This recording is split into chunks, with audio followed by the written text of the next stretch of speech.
My name's Sarah. I'm an adult nursing student in my second year.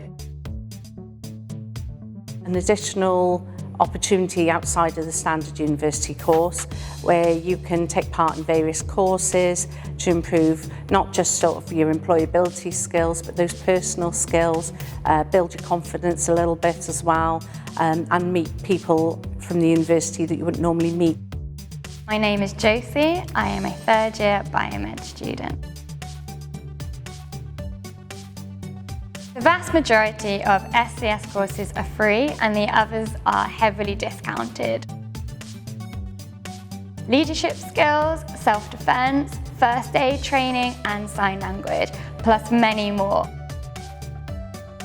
The course was really engaging.